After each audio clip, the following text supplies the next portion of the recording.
ये एक बार सब लोग है ना ये सिलेबस देख लेना जो इसमें लिखा हुआ है, पीटी प्लस मेंस वाला सिलेबस है, तो ये देख लेना एक बार। इससे क्या रहता है कि मेन क्या है टॉपिक उससे थोड़ा समझ में आ जाएगा, तो एक बार देख लेना। ये जीएस में थोड़ा हेल्प मिलेगा, तो उधर पैसेज में हेल्प मिलता है कि क्या इंपॉर्टेंट है, मेंस के अकॉर्डिंग जो रहता है ऑप्शन में भी उधर वही आता है, इसीलिए मैंने लिखा था ये पीटी प्लस मेंस का सिलेबस दोनों का सिलेबस है ये, तो इसको एक बार देख लेना, ठीक है। अब देखो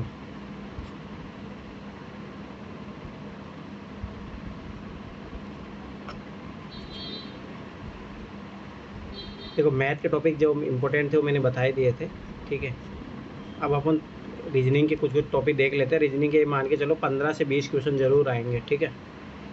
और 2021 में कैलेंडर का आया था, 22 में भी आया था, 23 में भी, 23 में शायद नहीं है, और 24 में आएगा कैलेंडर का क्वेश्चन, ठीक है। 1 से 2 क्वेश्चन ज़रूर मान के चलो कैलेंडर से क्वेश्चन आते ही हैं, तो इम्पोर्टेंट है। 1-2 क्वेश्चन तो ये मान के चलो आते ही हैं कैलेंडर से, ठीक है। तो इसको अच्छे से समझ लेना, इसको अच्छे से, क्योंकि आएगा 1-2 क्वेश्चन आता है, अगर समझ लोगे तो आराम से हो जाता है, ठीक है। तो टाइप 1 तो किस टाइप के होते हैं, जिसमें मान लो यदि प्रारंभिक दिन दिया हो और अंतिम दिन ज्ञात करना हो, इस प्रकार का दिया होता है, ठीक है। सेकेंड टाइप होता है यदि अंतिम दिन दिया हो तो प्रारंभिक दिन ज्ञात करें, तो जस्ट उसका रिवर्स भी पूछ लेता है वो, ठीक है। कभी महीनों के लिए पूछ लेगा, कभी ईयर्स के लिए पूछ लेगा, कभी शताब्दी के लिए भी, ठीक है, तो उनके लिए भी पूछ सकता है, ठीक है। तो ये चीज़ याद रखना, शताब्दी वर्ष के लिए भी पूछ सकता है। टाइप 2 होता है कैलेंडर की पुनरावृत्ति, कितना कैलेंडर कितने साल में रिपीट होता है। ये क्वेश्चन आया था 2020 में, ठीक है। 20 या 21 में आया था, कौन सा कैलेंडर है जो सेम रिपीट होगा, कितने साल बाद में रिपीट होता है, और बहुत सारे विविध प्रकार के होते हैं, ठीक है। तो ये 3 टाइप्स होते हैं और इन्हीं पे ही बेस क्वेश्चन आते हैं, तो ये चीज़ याद रखना, ठीक है। इंपॉर्टेंट है, यही है। और 1-2 क्वेश्चन आपको देखने को मिलेंगे एग्जाम में, आएगा 1 क्वेश्चन तो ज़रूर आएगा, 2 क्वेश्चन भी एक्सेप्ट कर सकते हो आप कि आ सकता है, ठीक है। तो क्या क्या पता होना चाहिए इसके लिए, कैलेंडर के पहले वर्ष के प्रथम वर्ष के पहले सप्ताह का पहला दिन अपन सोमवार मान के चलते हैं, तो ये चीज़ याद रखना। जब भी कैलेंडर स्टार्ट हुआ होगा तो जो सबसे पहला दिन था वो सोमवार था, ठीक है। तो इसी के आधार पर अपन कैलकुलेशन करते हैं, ये चीज़ याद रखना माइंड में। जो अब की बार आया था 2023 में 10 के 10 पावर वाला, तो वो इसी बेस पे करना था, उसको मैं एक लॉजिक ही बताऊंगा जब करवाएंगे, ठीक है, ध्यान से देखना। दूसरी बात ये चाहिए रखना, सप्ताह में कितने दिन होते हैं, 7 दिन होते हैं, तो Monday, Tuesday, Wednesday, Thursday, Friday, Saturday, Sunday, ठीक है। इसी के आधार पर और डेट अपन निकालेंगे, तो ये चीज़ याद रखना, ठीक है। सप्ताहों के समूह को महीना कहते हैं, ठीक है। टोटल मंथ कितने होते हैं, 12 महीने होते हैं, तो ये चीज़ याद रखना। अब देखो जनवरी में अपने को पता होता है कितने दिन होते हैं, 31। फरवरी में नॉन लीप ईयर है तो 28, लीप ईयर होगी तो 29 डे रहेगी, ये थोड़ा याद रखना, ठीक है। मार्च में तो अपन जानते हैं, ये अंगुली पे गिन सकते हो, तो ये तो जानते होगे। अप्रैल में 30 दिन, मई में 31, जून में 30, जुलाई और अगस्त में, ये थोड़ा याद रखना, इन दोनों में 31 होता है। सितंबर में 30, अक्टूबर में 31, नवंबर में 30, दिसंबर में 31। अब देखो और डेज कैसे फाइंड आउट करते हैं, ध्यान समझना। 31 है, इसमें 7 का भाग, क्योंकि एक वीक में कितने दिन होते हैं, 7, 7 से डिवाइड करेंगे, जो बचा हुआ रिमाइंडर आएगा वो ओड डेज कहलाता है, ठीक है। तो ये चीज़ याद रखना। तो यहाँ पे ओड डेज 3 होगा जनवरी में, जब नॉन लीप ईयर है तब 0 ओड डे होता है, ठीक है। लीप ईयर में 1 ओड डे रहेगा, ठीक है। तो वही फिर 3-2 ये सब रहता है, तो ये चीज़ तो नॉर्मली है, 7 से डिवाइड करके निकाल सकते हो ओड डे, ठीक है। अब आ जाओ इधर, 12 महीनों के समूह को एक वर्ष कहा जाता है, तो ये तो पता है ही अपने को, ठीक है। वर्ष 2 प्रकार के होते हैं, एक नॉर्मल ईयर होता है, एक अधिवर्ष होता है, लीप ईयर। लीप ईयर में एक दिन एक्स्ट्रा होता है, उसमें फरवरी का 29 डेज होते हैं, ठीक है। तो 366 दिन हो जाते हैं। नॉर्मल ईयर में 365 दिन होते हैं, जिसमें फरवरी का 28 डेज होते हैं, ठीक है। अब ध्यान से समझना, पूरे ईयर का, अब पूरे ईयर का ओड डे निकालोगे तो इसमें 7 से डिवाइडेड करो, 7 पंजे 35, एक बचा, 7 दूनी 14, एक, तो पूरे ईयर का ओड डे आता है एक, जिसका जब नॉर्मल ईयर रहता है। तो ये छोटी छोटी चीज़ें याद रखना, इसी से ही क्वेश्चन सॉल्व होंगे। और जब लीप ईयर रहता है तो ओड डेज याद रखना कि 2 दिन आते हैं, ठीक है। अब आगे देखो, 10 वर्ष मिलाकर बने समूह को दशक कहते हैं, डिकेड कहते हैं उसको, और 100 वर्ष के समूह को शताब्दी कहते हैं। तो ये चीज़ याद रखना, कई बार ये इस पर भी बेस क्वेश्चन आ सकता है, इन पे बेस क्वेश्चन आता है, लैंग्वेज को ध्यान से पढ़ना क्वेश्चन की। तो ओड डेज तो मैंने बता दिया था, इधर देख लो। दिए गए दिनों की कुल संख्या को 7 से विभाजित करने पर प्राप्त शेषफल को ही विषम दिन कहते थे। तो अपन यही तो कर रहे थे, यहाँ पे देखो 7 से डिवाइड किए, यहाँ पे 7 से डिवाइड, जो यहाँ पे कर रहे थे उसमें 7 से डिवाइड कर रहे थे। अब देखो ये तो मेन इंपॉर्टेंट है, इसके बाद में ये सबसे इंपॉर्टेंट है, अंतिम सप्ताह का ओड डे कहते हैं। अंतिम सप्ताह या तो पूर्ण होगा 7 दिन का होगा, या अपूर्ण भी हो सकता है, तो 0 1 2 3 4 5 6 कुछ भी हो सकता है। अब देखो ध्यान से समझना, जैसे जनवरी में 31 डेज होते हैं, इसमें 7 से डिवाइड करेंगे तो 3 और डेज आएंगे, ध्यान से समझना। तो ये जो 3 और डेज होंगे ना, ये जो इस जनवरी का फर्स्ट वीक होगा उसको सेम फॉलो करेगा। तो ये चीज़ मान लो कि मंडे से शुरू हुआ है, 1 2 3 4 5 6 7, ठीक है। Monday, Tuesday, Wednesday, Thursday, Friday, Saturday, Sunday, तो ये भी जस्ट जो ये रहेगा ये ओड डे, ये भी मंडे से ही शुरू होगा, मंडे, ट्यूसडे, वेडनेसडे। तो बहुत बार ऐसे पूछ लेगा 1 तारीख को ये वार था, तो उस मंथ के आखिरी तारीख को क्या वार होगा। इस टाइप के नॉर्मल क्वेश्चन आते हैं, तो उसमें ऐसे ही निकालना, अब एक एक दिन नहीं निकालना, उसमें फर्स्ट वीक पकड़ो और आखिरी का जो ओड डेज वाला जो निकालोगे आप उसको पकड़ो। यही चीज़ अपने को सेंचुरी में करनी है, सब में करनी है, तो ये चीज़ याद रखना। यदि शेषफल 0 हो तो पहला सप्ताह बराबर अंतिम सप्ताह। अब स्वाभाविक सी बात है, ये 0 आ गया तो स्वाभाविक सी बात है, इससे जस्ट जो पहले वाला वीक होगा वो 7 दिन का होगा, और जो 7 दिन का होगा वो पहले वीक को फॉलो करेगा पूरा का पूरा। तो ये चीज़ याद रखना। विषम संख्या के आधार पर दिनों का निर्धारण, अगर मान लो 0 है, ठीक है, तो स्वाभाविक सी बात है, देखो ध्यान समझना, ये तब कंडीशन है जब यहाँ से मंडे से लेके चल रहा है, तो यहाँ पे आखिरी दिन, तो ये आखिरी वाला दिन क्या हो जाएगा, संडे, क्योंकि 0 और डेज आ रहा है, मतलब जो आखिरी का जो वीक है पूरा का पूरा फर्स्ट वीक को फॉलो करेगा। एक अगर मान लो कि 1 और डेज आया तो यहाँ पे क्या आ जाएगा, मंडे, 2 आएगा तो ट्यूसडे, वेडनेसडे, थर्सडे, वो ऐसे ही है, नॉर्मल है। तो ये चीज़ याद रखना, ठीक है। अब आ जाओ इधर 31 डेज, तो 4 सप्ताह 3 विषम दिन थे, तो मैंने बता दिया 7 का भाग 2, उससे आ जाएगा 4 सप्ताह 2 विषम दिन। 29 डेज में कितना आएगा, 4 सप्ताह 1 विषम दिन। 28 डेज में कितना आएगा, 4 सप्ताह, और यहाँ पे तो 0 और डे आएगा, ठीक है। अब देखो ओड डे का मतलब अंतिम सप्ताह पूर्ण है, जो कि 60 डेज का होगा, चौथा सप्ताह होता है। 0 ओड डे का मतलब, तो वो मैंने बताया था अभी कि जो ये जस्ट 0 डे आएगा, तो ये आखिरी वाला जो वीक रहेगा 7 दिन का, वो फर्स्ट वीक को पूरा का पूरा फॉलो करेगा, ठीक है। अब आ जाओ इधर, अधिक, ज़्यादा, कम, बड़ा, छोटा, इन चारों शब्दों का अर्थ अंतर को दर्शाता है। ये चीज़ याद रखना, कभी बात करा अधिक है, कोई बोला कम है, बड़ा है, छोटा है, तो ये डिफरेंस को शो करता है। तो ये क्वेश्चन की लैंग्वेज में ध्यान रखना ये चीज़, ठीक है। आगे देखो, जिसमें एक लिमिट अंदर होता है और दूसरा बाहर होता है, तो ये है ना मैथ में भी ही अप्लाई होगा, ये चीज़ याद रखना। जैसे यदि पर्सन में से तक अगर बोला है तो प्रयोग करें तो इसमें दोनों लिमिट को शामिल करेंगे, अर्थात अंतर +1।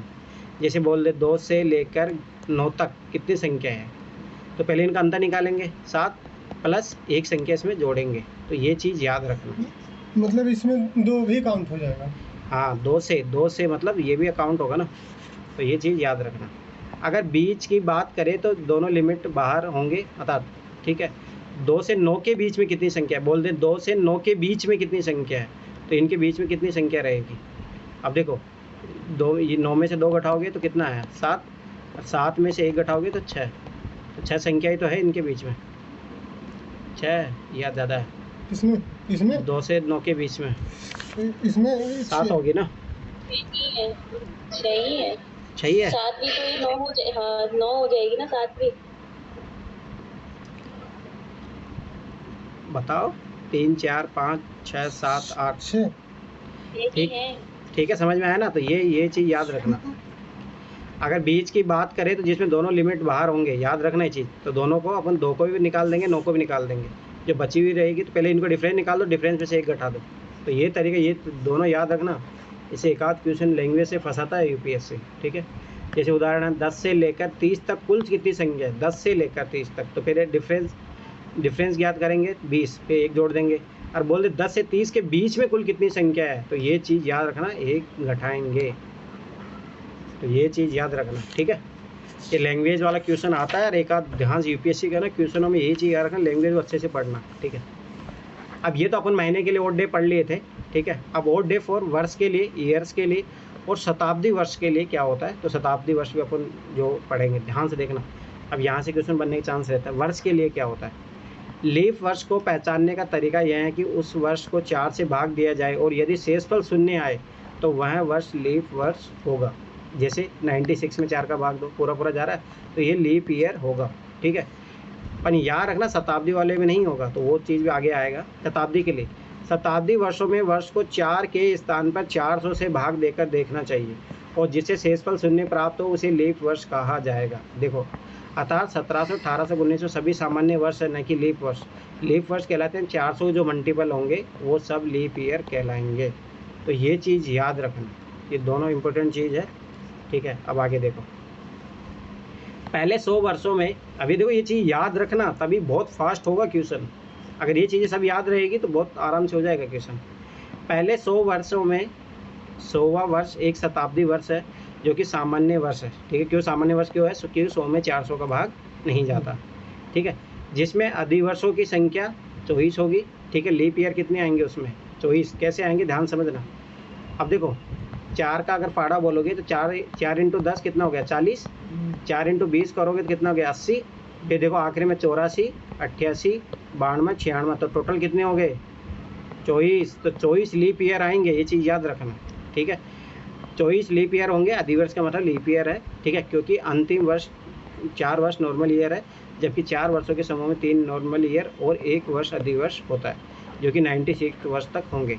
तो ये चीज़ याद रखना, ये डाटा 1 से 100 वर्षों तक याद रखना। लीप ईयर कितने होंगे? 24। नॉर्मल ईयर कितने होते हैं? 76। 101 से लेकर 200 वर्ष तक कितना? वही सेम चीज़, लीप ईयर 24, नॉर्मल ईयर 76। 201 से लेकर 300 तक ये भी याद रखना, लीप ईयर 24, यहाँ पे भी वही होगा। पर यहाँ पे चेंज हो जाएगा, क्यों? क्योंकि 400 में 400 का भाग चला जाएगा तो ये लीप ईयर बन जाएगा, तो एक लीप ईयर बढ़ जाएगा तो एक नॉर्मल ईयर कम हो जाएगा। तो ये चीज़ याद रखने बहुत हेल्प करेगा क्वेश्चन सोल्व कराने में जब शताब्दी वाला क्वेश्चन आएगा, ठीक है। अब आगे देखो 400 वर्षों में कुल अधिवर्ष कितने हैं? अब देखो जोड़ लो, यहाँ पे जोड़ो इनको, 76 इनको जोड़ो, 25 कितना हो गया? 76 इंटू 3 या 75 इंटू 4 कर लो, फिर 3 जोड़ दो, 3 2 28 30, और ये 3 जोड़ दो, 303 वर्ष, ठीक है। और लीप ईयर कितने हो जाएंगे? 97 वर्ष। तो ये चीज़ याद रखना, 400 वर्ष में ये रहेगा, ठीक है। तो दिए गए वर्ष यदि 4 का गुणज हो या 4 से विभाज्य हो उसे अधिवर्ष लीप ईयर कहते हैं। जैसे तो ये तो देख ही लिया था अपन ने। और शताब्दी वर्ष में 400 का भाग देते हैं, ठीक है, तो वही कहलाते हैं जो 400 से डिवाइड होते हैं। अब देखो ये चीज़ याद रखना, ये अपने लीप ईयर कितने? 400 वर्षों में कितने लीप ईयर आते हैं? 97, और नॉर्मल ईयर आते हैं 303, ठीक है। अब आगे देखो शताब्दी वर्ष में विषम दिन और डेज। अब शताब्दी वर्ष में निकालेंगे अपन, तो 100 वर्षों में विषम दिनों की संख्या होती है 5 विषम दिन। अब देखो ध्यान से समझना कैसे। एक तो ये मान लो कि याद रख लिया अपन, नहीं याद रखने की जरूरत नहीं है, वो यहाँ से निकलेगा अपना। जैसे पहले 100 वर्षों में क्या क्या होता है, देखो लीप ईयर कितने होते हैं इसमें? लीप ईयर होते हैं कितने होते हैं? 24, ठीक है। नॉर्मल ईयर कितने होते हैं अपने? 76, ठीक है, ध्यान समझना। तो लीप ईयर में 24 ये है, तो इसमें तो कितना और डेज कितना आएगा लीप ईयर का? 7 3 2। 7 21 होता है ना। अरे लीप ईयर में 2 डेज नहीं बताया था तुम? अच्छा, कहाँ हाँ। सो रहे हो तुम? अब यही भूलोगे तुम, कैसे काम चलेगा? लीप ईयर में ये देखा लीप ईयर 2 और डेज, अब छोड़ दो तुम लोगों को, 7 21, ठीक है। तो ये चीज़ याद रखना, तो ये होगा 2 से मल्टीप्लाई करो, ठीक। और नॉर्मल ईयर में कितना और डेज होता है? 1। अब इनको गुणा करो, ये कितना आ गया? 8 ये 4 48, और ये प्लस 76, इसको जोड़ो, 6 8 14, 80 लागे 1, 8 4 12, 124। अब इसको 7 से भाग दो, 7 1 7, ये 5 गया, 7 8 गुण 4, तो ये आ गया 5 और डे। तो ये ऐसे आया है 5 और डे, समझ में आया? तो मैं निकाल के बता दिया एग्जाम में, ये चीज़ याद रखना, ठीक है। 200 वर्षों में विषम दिनों की संख्या फिर 3 होंगी। क्यों होगी 3? देखो ध्यान समझना, फिर वही सेम जोड़ सकते हो, जब इधर आया ये इधर, ठीक है, तो इसको फिर आगे वही सेम चीज़ हो जाएगी, ये रिपीट होगा, 124 प्लस 124। तो ऐसे करोगे तो समझ में आया? तो ये चीज़ याद रखना, ऐसे ही निकालना है। तो ये चीज़ याद रखना, लीप ईयर में और डेज कितने थे? 2, नॉर्मल ईयर में 1, ठीक है। तो 200 वर्षों में विषम दिनों की संख्या कितनी होगी? 3 विषम, ठीक है। 300 वर्षों में विषम दिनों की संख्या 1, और 400 वर्षों में विषम दिनों की संख्या 0। अब ये चीज़ याद रखना, ठीक है। अब आगे देखो, ये बहुत इंपॉर्टेंट है, याद रखना, क्वेश्चन आएगा इससे रिलेटेड आपकी बार 1 या 2 क्वेश्चन, अरे बनने चाहिए, सबसे इजी तरीका है, ठीक है। अब देखो वर्ष, तो टाइप 1 नॉर्मल ईयर होता है, 365 दिन होते हैं, तो इसमें फरवरी 28 दिन का होता है। ठीक है, अब ये चीज़ और याद रखना। अब देखो 365 में याद रखना 52 जो सप्ताह रहेंगे वो पूर्ण सप्ताह रहेंगे, अपने कंप्लीट रहेंगे। एक और डेज मतलब समझ बात है, जो आखिरी वीक होगा उसमें एक दिन रहेगा, अंतिम सप्ताह जो रहेगा उसमें एक दिन रहेगा। और अपने को पता है कि प्रथम सप्ताह जो है अंतिम सप्ताह के बराबर होता है, ये चीज़ याद रखना। अब जैसे बोल देगा किसी ईयर का पहला दिन ये है तो आखिरी दिन ऑटोमेटिक पता लग जाएगा, वही रहेगा नॉर्मल ईयर रहा तो। ठीक है, टाइप 2 जब लीप ईयर रहे तो लीप ईयर में 366 दिन होते हैं, फरवरी 29 दिन का होता है, 52 सप्ताह पूर्ण होंगे। ये चीज़ याद रखना, सप्ताह वाला कॉन्सेप्ट भी याद रखना, आगे जाके ये काम आएगा। 53 जो 53 जो सप्ताह होगा वीक होगा वो अपूर्ण रहेगा, उसमें 2 डेज रहेंगे। तो याद रखना जैसे 30 दिसंबर और 31 दिसंबर, तो ये स्टार्टिंग डेट होगा और ये लास्ट डे होगा। ठीक है, स्टार्टिंग डे तो दिखाएगा ये, क्योंकि फर्स्ट वीक को फॉलो करेगा, तो इधर जो पहला दिन रहेगा वही ये 30 दिसंबर उसको शो करेगा। ठीक है, तो 31 दिसंबर लास्ट डे को शो करेगा, तो ये चीज़ याद रखना। अब देखो जैसे मान लो किसी शताब्दी में 100वें वर्ष में पहले स्टार्टिंग वर्ष सोमवार से शुरू हुआ था, तो अपन ने माना था कि सबसे पहला सोमवार से शुरू होता है। ठीक है, अब देखो ध्यान से देखना, तो 100वें वर्ष में अपने को पता कितने और डेज आ रहे थे, 5 और डेज। 5 और डेज आए तो देखो फर्स्ट वीक को फॉलो करेगा 4, 1 2 3 4 5, तो यहाँ मंडे था, Monday Tuesday Wednesday Thursday Friday, तो देखो ये आ गया फ्राइडे, याद रखना ये चीज़। ठीक है, अब देखो फ्राइडे आया तो जस्ट जो नेक्स्ट ईयर जो चालू होगा वो 1 जनवरी, वो किससे होगा, शनिवार से। अब ये जस्ट इसको फॉलो करेगा। अब याद रखो 200 में कितने आते हैं, 3 और डेज आते हैं। ठीक है, अब ये याद रखो, ये अभी बताया हूँ जो ये रहा, ये याद होना चाहिए, 3 और डेज आते हैं। अब देखो 3 और डेज आते हैं, तो अब देखो 3 और डेज है और ये इधर फॉलो करेगा फर्स्ट वीक को। फर्स्ट वीक किससे शुरू हो रहा है, सैटरडे से, सैटरडे मंडे और ट्यूसडे और वेडनेसडे। रुको, तो यहाँ पे बुधवार आ रहा ना, नहीं गुरुवार आ रहा है, ऊपर देखिए। अरे नहीं वो अलग है, ये अच्छा। तो 201 वो आएगा ना, 200वां दिन। ठीक है, शनिवार है ना, 1 मिनट, सॉरी हाँ, शनिवार रविवार और मंडे और ट्यूसडे, तो ये तो आना चाहिए मंडे से अनुसार। रुको, शुक्रवार आ रहा, शनिवार यहाँ पे आया 101 दिन। ठीक है, और यही जो वीक है वो उसको फॉलो करेगा। और अपने को पता 200 वर्ष में विषम दिनों की संख्या कितनी होगी, 3 विषम दिन। नहीं, मतलब रुको 1 मिनट, ये तो है ना 100 से लेकर 200 वर्ष में 3 और डेज होंगे, इसमें तो 5 और डे होंगे ना, 1 2 3 4 5। ये सैटरडे शुरू हुआ, Saturday Sunday Monday Tuesday Wednesday, समझ में आया। तो ये चीज़ याद रखना, ये जो ये लिखा देखो स्टार्टिंग में 100 है, ये है 100 से लेके 200 तक, और ये याद रखना ये है 100 से लेके 300 तक, ये है 100 से लेके 400 तक, तब ये और डेज आएंगे। इनका तो ऐसे तो नॉर्मल जो है इसका भी 5 और डेज होंगे, इसका भी 5, अगर जैसे देखेंगे अपन 1 से लेके 100 तक याद रखना 5 और डेज, फिर 101 से लेके 200 तक देखेंगे अपन तो इसका भी 5 और डेज आएगा।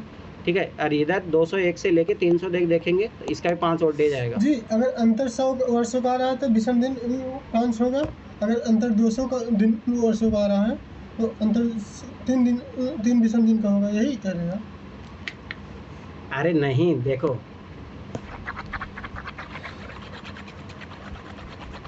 ये मैंने निकाल के बताया तो था, देखो ये वाला तरीका इससे। अब देखो ये तो सब सेम है ना, ये देखो इधर ये सब सेम है, तो सब इसमें कितना और डेज आएगा, इसमें 5, इसमें भी 5 आएगा, इसमें भी 5 आएगा, तो इसमें चेंज होगा, इसमें चेंज होगा। देखो निकाल लो कितना, 25 × 2 प्लस 75 × 1। ठीक है, कितना हो 50 और 75 को जोड़ोगे कितना आ जाएगा 125। 125 में 7 का भाग दो, 7 एकम 7, और ये 5 कितना 7 7 49 और 6, इसमें और डेज कितना आ जाएगा 6। समझ में आया। तो वो तो ये 100 से लेके 400 तक है, 0 विषम डेज आता है, क्योंकि जुड़ जाएगा ना।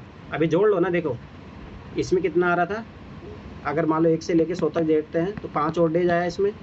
फिर यहाँ पे कितना आ रहा है, यहाँ पे भी 5 आ रहा है, यहाँ पे भी 5 आ रहा है, 15 और 6 कितना हुआ 21। अब देखो 21 में 7 से भाग दो 0, तो इसीलिए 0 डेज आया है। ठीक है, तो ये चीज़ याद रखना। तो ये ऐसे ही करके निकाला है। ठीक है, तो ये बहुत छोटे मोटे एग्जाम में तो डायरेक्ट भी पूछ लेता है। ठीक है, तो ये चीज़ याद रखना। तो यही मैंने अब इतना ज़्यादा वो समझ में आ गया, अभी तो देख लो शुक्रवार है मान लो, ठीक है, किसी शताब्दी का, देखो ये शुक्रवार अपने कब आया था, 100वां दिन जो है, आखिरी का जो दिन है, तो ये याद रखना 100वां, अभी 400 सालों में रिपीट होगा, ये इधर देखो यहाँ पे 08 डेज कितने 400 सालों में आ रहा है ना, तो ये चीज़ याद रखना कि सेम 404 के अंतराल में रिपीट होता रहेगा। तो 100, तो हर, जैसे मान लो कि किसी शताब्दी का 100वां, नहीं ये रियलिटी में, क्योंकि अपन स्टार्टिंग शताब्दी कहाँ से मान रहे हैं, स्टार्टिंग सोमवार से शुरू मान रहे हैं, तो ये टेबल याद रखना। जैसे उसका, जैसे मान लो कि 100 पहला जो सदी चला होगा, मतलब पहले जो सेंचुरी हुई होगी, उसका जो 100वां दिन था, मतलब जो आखिरी 31 दिसंबर था, वो क्या था, शुक्रवार। फिर 500 का भी यही था, और फिर आगे 900 का भी यही था, ऐसे करके रिपीट होता जाएगा। बुधवार कब आया था, 200 का, तो फिर आगे 400 साल में रिपीट होते रहेगा। सोमवार कब आया था, 300 में, तो 700, 1100, ये 400 रिपीट होता रहेगा। तो ये चीज़ याद रखना, ये 31 दिसंबर की स्थिति बता रहा अपने को। अगर ये याद रहेगा तो क्वेश्चन में आप फास्ट कर पाओगे, ठीक है। तो ये चीज़ याद रखना, किसी भी शताब्दी का अंतिम दिन 31 दिसंबर के बारे में बता रहा है अपने को, कौन सी शताब्दी का क्या होगा, ठीक है। तो ये चीज़ याद रखना। अब देखो, शुक्रवार या बुधवार या सोमवार या रविवार, ये 4 ही दिन होते हैं, शुक्रवार, बुधवार, सोमवार, रविवार, ये चीज़ याद रखना। किसी भी सदी का जो सेंचुरी होगी, उसका जो आखिरी दिन होगा, ये 4 ही दिन होंगे, इसके अलावा कुछ भी नहीं आता। मतलब ये इनकी बात कर रहा, नॉर्मल ईयर की नहीं, ठीक है। अब आगे देखो, अंतिम सप्ताह, तो ये 5 और डे, तो ये शुक्रवार आ गया था, 3 और डे, तो बुधवार आया, एक सोमवार आया, अभी रविवार आया। अभी देखो ये रिपीट कितने सालों में हो रहा है, 5, 3, 8, 1, 9, तो ये आगे कॉन्सेप्ट बनेगा, कोई कैलेंडर कितने सालों में रिपीट होता है वो वाला, ठीक है। अब देखो,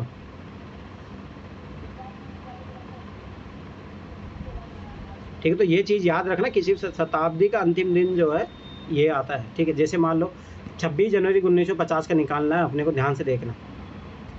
तो 1 से लेके 1900 तक निकाल लिया, और अपने को पता, अभी तो देखो 1900 किस में आएगा, 1900 आएगा अपना, 1100, 1500, 1900 इसमें आएगा, तो इसका 31 दिसंबर क्या होगा, सोमवार। समझ में आया, ठीक है। अब आगे देखो, तो अब आगे जो अपने पास, ये आगे एक पूर्ण शताब्दी वर्ष है। अब 49 जो शताब्दी वर्षों में पूर्ण वर्षों की संख्या, ये तो आगे अपना इसमें निकाल लेंगे अपने, कितना लीप ईयर है, कितने नॉर्मल ईयर है। फिर 26 जो वर्तमान वर्ष में महीनों की संख्या हुई, पूर्ण हुई है, उसके बारे में निकालेंगे। तो वो ऐसे करके अपन क्वेश्चन निकाल सकते हैं, उस दिन क्या था। अब तो ध्यान से देखना, इधर तो पता लग गया अपने 1900 को जो आखिरी दिन था, वो क्या था अपना, सोमवार था, ठीक है, उस दिन सोमवार था।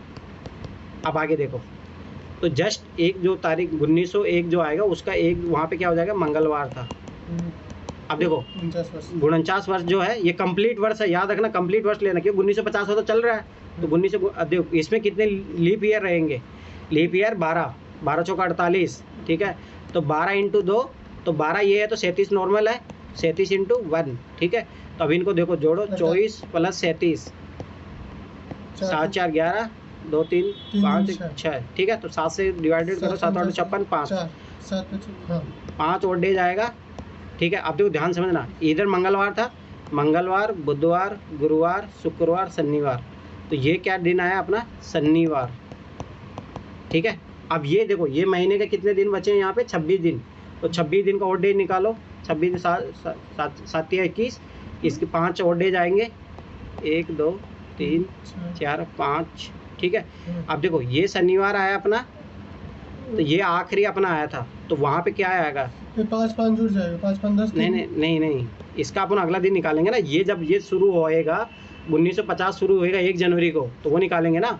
यहाँ पे शनिवार आया था, रविवार, सोमवार, मंगलवार, बुधवार, गुरुवार। एक बार देखो 26 जनवरी 1950 को क्या था, चेक करो एक बार, 26 जनवरी बुधवार होगा, चेक करो ना। 26 जनवरी 1950,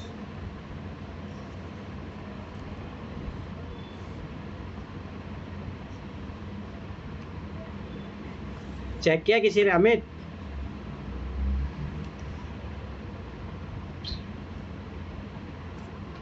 क्या करे इतनी देर में चेक करके, 26 जनवरी 1950 को क्या दिन था, शायद बुधवार था क्या उस दिन। और अपना क्या आ रहा है, रविवार आ रहा है ना, सॉरी गुरुवार आ रहा है।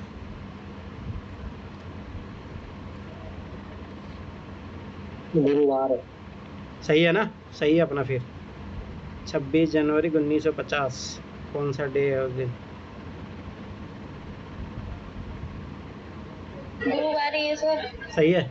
चलो समझ में आया ना कैसे निकाला मैंने? तो ये चीज़ याद रखना, ऐसा ही क्वेश्चन पूछेगा वो। तो ये टेबल याद रखना, ये वेरी वेरी इंपॉर्टेंट। ऐसे तो मैं निकालना भी सिखा दिया हूँ, तो निकाल भी सकते हो, ऐसा कोई दिक्कत नहीं है, ठीक है। तो ये चीज़ याद रखना। अब आगे देखो, शताब्दी वर्ष का प्रथम दिन प्रत्येक 100वें वर्ष का 1 जनवरी, 100वें वर्ष का 1 जनवरी सोमवार या शनिवार या गुरुवार या मंगलवार, ठीक है। तो अब जो है ये तो अपने को अंतिम दिन वाला आ गया, ठीक है। याद रखना ये चीज़। स्टार्टिंग डे क्या क्या होता है तो याद करो, सोमवार तो अपन सबसे माने ही है, फिर उसके बाद में शनिवार, गुरुवार और मंगलवार, ये चीज़ भी याद रखना। मतलब यूपीएससी तो नहीं पूछेगा, परंतु छोटे मोटे एग्जाम में पूछ लेता है डायरेक्ट। तो एक फैक्चुअल इन्फॉर्मेशन है, याद रखोगे तो क्वेश्चन में भी हेल्प होगी, ठीक है।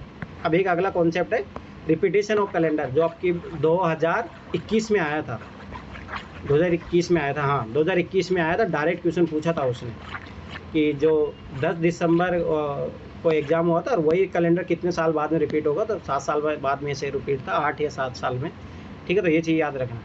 कैलेंडर की पुनरावृत्ति, ठीक है। तो महीनों का कैलेंडर पूछ सकता है कि महीनों का कैलेंडर कितना, और महीनों के भी कैलेंडर में 2, जब नॉर्मल ईयर रहेगा तब कौन कौन सा कैलेंडर रिपीट होगा, और अधिवर्ष होगा, लीप ईयर रहेगा तब कौन सा कैलेंडर रिपीट होगा, मतलब कौन सा मंथ का कैलेंडर रिपीट होगा। वर्षों का भी पूछ सकता है कि कौन से वर्ष जो है एकदम सेम डिक्टो कॉपी पेस्ट होते हैं, समझ में आया। मतलब उसका 1 जनवरी भी सेम रहेगा, 31 दिसंबर भी, कुछ भी सारे डे सेम रहेंगे, ठीक है। तो ये उनकी बात कर रहा है। अब देखो मंथ का सेम कैलेंडर निकालने के लिए अपन क्या करेंगे, नॉर्मल ईयर 365 डेज कि, तो इसमें 28 जो फरवरी का महीना होता है 28 फरवरी का ही होता है। अब देखो ध्यान से देखना, अपने पास जनवरी है, ठीक है। अब इसमें कितने ऑड डेज होते हैं अपने पास, 3 ऑड डेज होते हैं, ठीक है। फरवरी में 0 ऑड डेज, ठीक है। मार्च में 3 ऑड डेज, ठीक है। ऐसे करके अपन ऑड डेज निकालेंगे, ठीक है। दूसरी बात, पहली बात तो उसका क्या होना चाहिए, ऑड डेज सेम होना चाहिए, तभी एक तो वो चांस रहेगा। दूसरी, अब देखो माना कि ये मंडे को शुरू हुआ था, अब देखो मंडे को शुरू हुआ तो कब कहाँ ख़त्म हो रहा है, समझ में आया। ये अपन 3 ऑड डेज, तो 3 आए तो मंडे, ट्यूसडे, वेडनेसडे, वेडनेसडे ख़त्म हुआ तो ये अगला कहाँ से होगा, थर्सडे को शुरू हुआ, ठीक है। तो वही वापस से फिर ये वेडनेसडे को, ठीक है। फिर वैसे ही यहाँ पे थर्सडे को शुरू, ये सैटरडे को ख़त्म, ये संडे को शुरू। तो अब देखो कौन सा सेम कैलेंडर रिपीट हो रहा है, ये रिपीट हो रहा है अक्टूबर वाला। तो नॉर्मल ईयर में याद रखना जनवरी और अक्टूबर एक समान कैलेंडर होगा, तो निकाल के भी देख सकते हो नॉर्मली। तो मैंने ये इतना सा तो याद रख लेना, ठीक है। तो ये चीज़ याद रखना, जनवरी का और अक्टूबर का कैलेंडर सेम रिपीट होगा, ठीक है। अब दूसरी बात, अब देखो और कौन कौन सा रिपीट होगा, अप्रैल और जुलाई की पहली तारीख समान होगी। अब देखो अप्रैल को यहाँ पे संडे है और जुलाई को यहाँ पे भी संडे है, तो ये चीज़ याद रखना। सितंबर और दिसंबर की पहली तारीख समान होगी, देखो इधर सितंबर सैटरडे, दिसंबर सैटरडे, ठीक है। फरवरी, मार्च और नवंबर की पहली तारीख एक समान होगी, फरवरी इधर देखो थर्सडे, मार्च और इधर नवंबर, ठीक है। तो ये चीज मेन तो ये याद रखना कि पूरा डिक्टो कैलेंडर सेम रिपीट होता है जनवरी और अक्टूबर का, कब, जब नॉर्मल ईयर रहे, ये भी चीज़ याद रखना। अब देखो वही, अब अपन लीप ईयर में निकालेंगे तो लीप ईयर में क्या हो जाएगा, 366 दिन हो जाएगा, फरवरी 29 दिन का हो जाएगा, तो बस यहाँ पे चेंज आएगा। अब जब यहाँ पे चेंज आएगा तो और तो सब ऐसे ही रहने वाला। अब देखो जनवरी, देखो जनवरी, अप्रैल, यहाँ पे देखो अप्रैल, जुलाई, ठीक है, और मार्च और नवंबर का, फरवरी, ये मार्च का और नवंबर, रुको रुको 1 मिनट, मार्च, नवंबर, फ्राइडे और संडे, नवंबर फ्राइडे, हाँ ये रहा, मैं उसका अप्रैल को देख रहा था, ठीक है। तो मार्च और नवंबर का एकदम सेम कैलेंडर रहेगा, मतलब सैटरडे तक सेम रहेगा, फिर उसके बाद में वो हो जाएगा, ठीक है। तो ये चीज़ याद रखना, मतलब वहाँ तक सेम रहेगा, ठीक है। और इधर जनवरी अप्रैल, मतलब यही सेम कंडीशन लगेगी यहाँ पे, तो ये देख लेना। जैसे जनवरी का है तो ये देखो मंडे से शुरू हो रहा है, अप्रैल का मंडे शुरू हो रहा है, पर ये ट्यूसडे को ख़त्म हो रहा है, वेडनेसडे को, तो ट्यूसडे तक सेम रहेगा, ठीक है। सितंबर और दिसंबर, देखो सितंबर और दिसंबर, ये देखो ये संडे, ये सैटरडे, ये संडे को, ठीक है। मतलब कुछ कुछ दिन रिपीट होंगे, ऐसे नहीं कि सारा कैलेंडर रिपीट होगा, नहीं सारा कैलेंडर नहीं, सारा कैलेंडर तो अपने को यही दिख रहा है, मार्च और नवंबर वाला नहीं, ये भी पूरा डिक्टो तो नहीं रिपीटेड है, ठीक है। मार्च और नवंबर वाला तो ये भी नहीं है ना, कंप्लीट तो नहीं है, ये संडे, ये सैटरडे है, यहाँ पे जो रिपीट हो रहा है तो वो नहीं हो रहा ना एकदम डिक्टो। ठीक है। तो बस ये चीज़ याद रखना, ये तो निकाल भी सकते हो, ठीक है। तो ये चीज़ याद रखना, सितंबर और दिसंबर को, फरवरी और अगस्त का भी, फरवरी और अगस्त। ये देखो थर्सडे, ठीक है, ये थर्सडे और इधर सैटरडे, बस मतलब कुछ दिन सेम होंगे, ये चीज़ याद रखना। अब आओ वर्षों का, जिसमें वर्षों का भी अपन नॉर्मल ईयर और लीप ईयर का निकालेंगे। याद रखना, कोई भी दो वर्ष आपस में एक दूसरे की पुनरावृत्ति तभी करता है जब दोनों वर्ष के दिनों की संख्या बराबर। तो सभी सी बात है, याद रखना, नॉर्मल ईयर को ही कॉपी पेस्ट करेगा और लीप ईयर को ही कॉपी पेस्ट करेगा। ये चीज़ याद रखना। जैसे बोल दे 2024 का कैलेंडर का पूरी, तो इससे भी आप आंसर निकाल सकते थे 2021 वाला क्वेश्चन। तो ये चीज़ याद रखना, ठीक है। और दोनों वर्ष के प्रत्येक तारीख को एक समान दिन हो, ठीक है, ये चीज़ भी याद रखना। इस प्रकार सामान्य वर्ष का एक समान कैलेंडर सामान्य वर्ष होगा और अधिवर्ष का एक समान कैलेंडर अधिवर्ष होगा। तो ये चीज़ याद रखना। परंतु एक सामान्य वर्ष और अधिवर्ष 28 फरवरी तक सेम हो सकता है, इसीलिए याद रखना। एक ट्रिक बता रहा हूँ, सप्ताह वाले स्टेटमेंट अगर सीसेट में भी आ रहे हैं ना, वो भी सही होते हैं, ये चीज़ याद रखना। अर्थात आंशिक पुनरावृत्ति संभव है, ठीक है। अब आ जाओ शताब्दी वाले वर्ष में। अब ये याद रख लेना फॉर्मूला, ये लागू होता है, ऐसा नहीं है, लग जाता है। शताब्दी वर्ष में, किसी एक शताब्दी वर्ष में आने वाले वर्षों में बीते हुए वर्षों में कब सेम था, क्या था, याद रखना। आने वाले वर्षों में जैसे 2021 में क्वेश्चन आया था, ठीक है। तो याद रखना, अगर नॉर्मल ईयर 1, ठीक है, नॉर्मल ईयर 2, नॉर्मल ईयर 3 और यह लीप ईयर हो, ठीक है। तो आने वाले, जैसे मान लो, ध्यान देखना 2024 है, अब ये बताओ नॉर्मल ईयर है लीप ईयर है, लीप ईयर। ठीक है। लीप ईयर होगा तो याद रखना 28 साल बाद में इसका सेम कैलेंडर रिपीट होगा, ठीक है।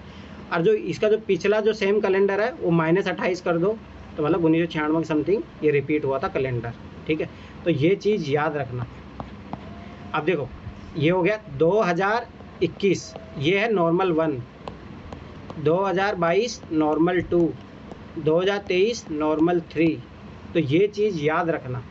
तो नॉर्मल 1 के लिए क्या आएगा, +6। तो 2021 में जो क्वेश्चन आया था उसका यही पूछा था, तो उसमें +6 कर दे तो आंसर आ रहा था। जाके देख लो, अभी 2021 का क्वेश्चन है वो, ठीक है। नॉर्मल 2 तो +11, नॉर्मल 3 हो गए तब भी +11 करना पड़ेगा। अगर बीते हुए वर्ष पूछे तो -11 और इधर -6 करना पड़ेगा। तो ये टेबल याद रखना, तो ये देख लेना उस दिन, ठीक है। वर्ष की प्रकृति, जितने वर्षों बाद 1 जनवरी का दिन समान होगा, ठीक है, 1 जनवरी का दिन समान होगा लीप वर्ष में, ठीक है। जितने वर्षों बाद, तो 5 साल बाद में रिपीट होगा, याद रखना। लीप वर्ष में, लीप वर्ष +1, ठीक है, तो ये 6 सालों में रिपीट होगा। लीप वर्ष +2 रहेगा, तो ये भी 6 सालों में, और लीप वर्ष +3 रहेगा तो 11 सालों में रिपीट होगा, ठीक है। तो एक बार जाके PY को जरूर देख लेना, कैलेंडर का सारे क्वेश्चन बनने लग जाएंगे, ठीक है। टाइप 2, 2 शताब्दी वर्षों में, 200 वर्षों में आने वाले या बीते हुए वर्षों में, ठीक है। जैसे 1997 सेम कैलेंडर कब होगा। अब देखो, ये ओड डेज से निकाल सकते हो, ऐसा कोई दिक्कत नहीं है। जैसे 1997 में ओड डेज कितने होंगे, और डे जीवन, कैसे, क्योंकि लीप ईयर है, तो मतलब सॉरी सामान्य ईयर है। 1997 सामान्य ईयर। हाँ, तो ये चीज़ याद रखना। ये नॉर्मल ईयर है तो 1, ये भी नॉर्मल ईयर है 1, ये भी नॉर्मल ईयर, ये लीप ईयर है तो 2, ठीक है। ऐसे करके भी आप निकाल सकते हैं। तो ये चीज़ याद रखना। देखो 1 2 3 5 6 7, तो ये जस्ट रिपीट करेगा, ये चीज़ याद रखना। तो 1997 का कैलेंडर कब रिपीट करेगा, 2003 में, ठीक है। तो यही कैलेंडर का सारे तरीके हैं। सारे क्वेश्चन एक बार जाके बना लेना, सारे क्वेश्चन बन जाएंगे, ठीक है। तो ये चीज़ याद रखना। और 2023 में जो क्वेश्चन आए तो मैं करवाऊँगा, तो बच्चे देख ही लेंगे उसको, ठीक है। अब आ जाओ इधर वेन आरेख।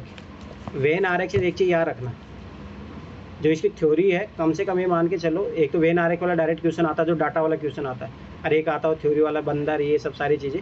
तो ऐसे देखोगे तो इसके 5 क्वेश्चन मान के चलो, 3 से 4 क्वेश्चन तो डायरेक्ट ये इसमें भी आ सकते हैं, 2 से 3 क्वेश्चन और आएगा इससे क्वेश्चन, ठीक है।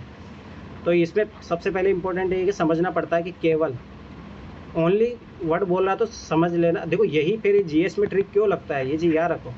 अभी यहाँ समझ में आ जाएगा तुम्हें, जब ये वर्डों को समझोगे तब समझ में आ जाएगा। ओनली, सिर्फ, एग्जैक्टली, मात्र, ये सब चीज़ों एक ही बात कर रहा है। तो ये याद रखना GS में भी, जब GS में केवल की जगह सिर्फ लिख दे तब भी वो एक्सट्रीम वर्ड है, मात्र लिख दे तब भी एक्सट्रीम वर्ड है, ठीक है। कम से कम, न्यूनतम, ये याद रखना, ये पॉजिटिव स्टेटमेंट है, ठीक है। अधिक से अधिक, अधिकतम, मैक्सिमम, इस टाइप का वही एक्सट्रीम वर्ड होता है, ठीक है। ध्यान देखना, केवल, केवल का मतलब होता है कन्फर्म कर रहा है, श्योर, नो कन्फ्यूजन। तो याद रखना, जब वो स्पेसिफिक डाटा बोल देता है और केवल लगा देता है तो गलत होने की प्रोबेबिलिटी बढ़ जाती है उसकी, ठीक है। तो ये चीज़ अपन इधर रीजनिंग के हिसाब से समझते हैं अपन इसको। केवल का मतलब जो भी आपको जिस ध्यान समझना, मैंने मान लो कि स्टेटमेंट बोला राम केवल लक्ष्मण का भाई है, तो इससे क्या पता लगा कि राम का और लक्ष्मण के अलावा कोई भाई नहीं है। ये 100% श्योर इन्फॉर्मेशन है, समझ में आया। जो न्यूनतम है वही अधिकतम है, तो ये चीज़ याद रखना, लक्ष्मण ही है, वो एक ही है राम का भाई, और अधिकतम भी वही है। तो ये इन्फॉर्मेशन याद रखना, यही इंपॉर्टेंट है, इसी से क्वेश्चन सॉल्व होंगे। लैंग्वेज याद रखना, जो न्यूनतम है वही अधिकतम है, ठीक है। तो 100% इन्फॉर्मेशन देगा, इसमें कोई डाउट नहीं है, 100। और ये चीज़ याद रखना, ये इन्फॉर्मेशन आप डाटा सफिशिएंसी वाले जो क्वेश्चन आएंगे उसमें भी हेल्प करेगा। तो ये इन्फॉर्मेशन याद रखना, ध्यान से पढ़ना। तो ये 100% की बात करेगा, एक विकल्प होता है, इसमें 2 विकल्प नहीं होंगे। 100% इन्फॉर्मेशन दे दिया तो इससे हो रहा है, और ये ना बढ़ेगा ना घटेगा। राम लक्ष्मण का भाई है तो ऐसे नहीं कल 2 हो जाएगा ना, ठीक है।